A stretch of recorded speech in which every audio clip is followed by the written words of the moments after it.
This device is called a Mickey feeding tube. The Mickey is inserted directly into the stomach through a hole called a stoma. The Mickey has an extension that can be removed after medications and feedings. This extension has a white tip where it fits into the Mickey button.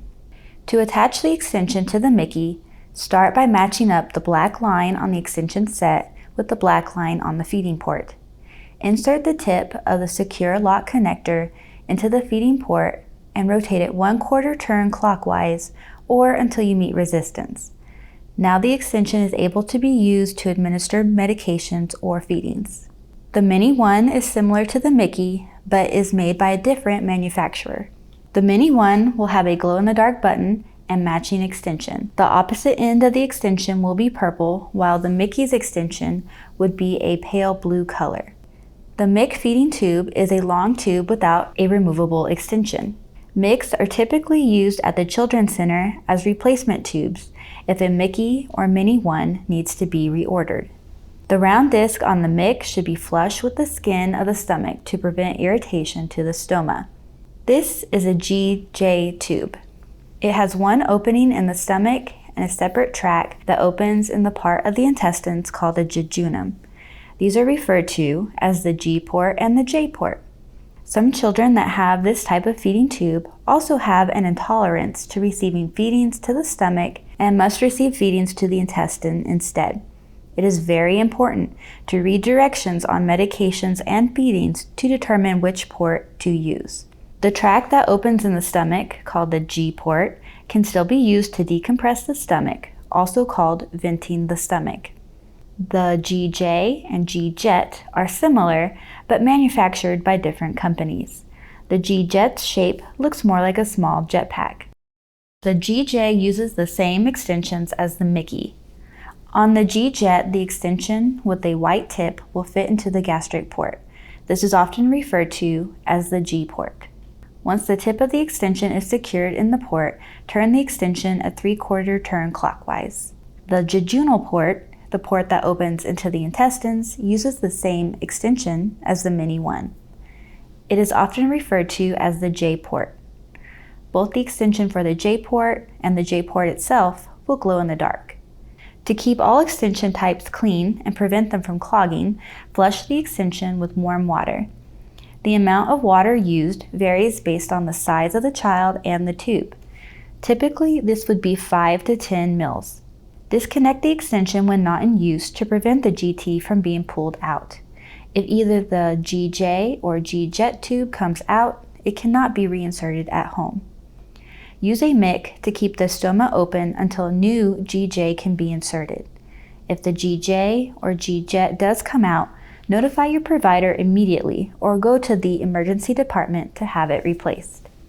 When measuring medications with a syringe, be sure to remove any air in the syringe that may affect the amount of medication given.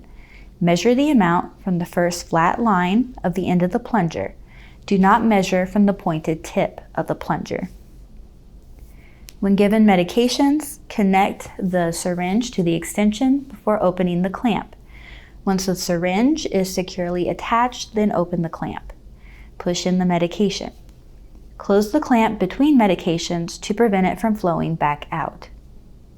After all medications are given, flush with water, then clamp the extension again. Remove the extension when not in use. To remove gas from the stomach, connect the extension to the button. Ensure it is still clamped. Remove the plunger from the syringe and connect the tip of the syringe to the extension port. Keep the syringe upright.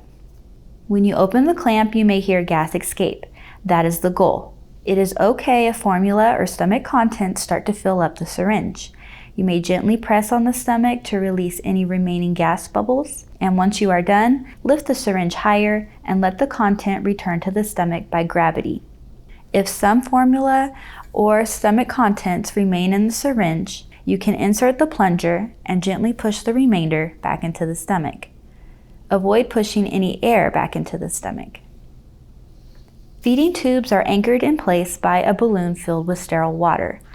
The sterile water is added by using the balloon port labeled BAL.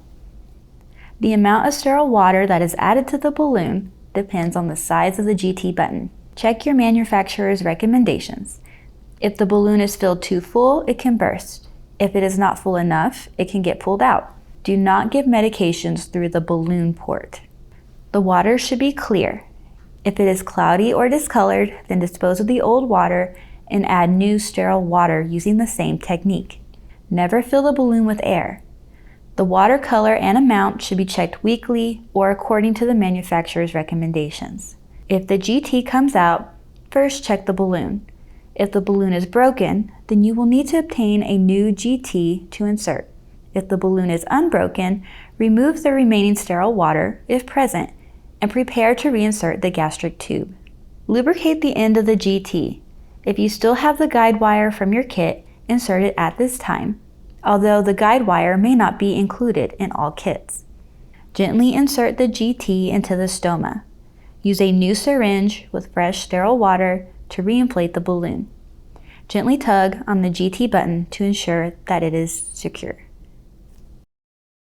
Soap and water is the best way to keep the skin around the GT stoma clean and free from infections.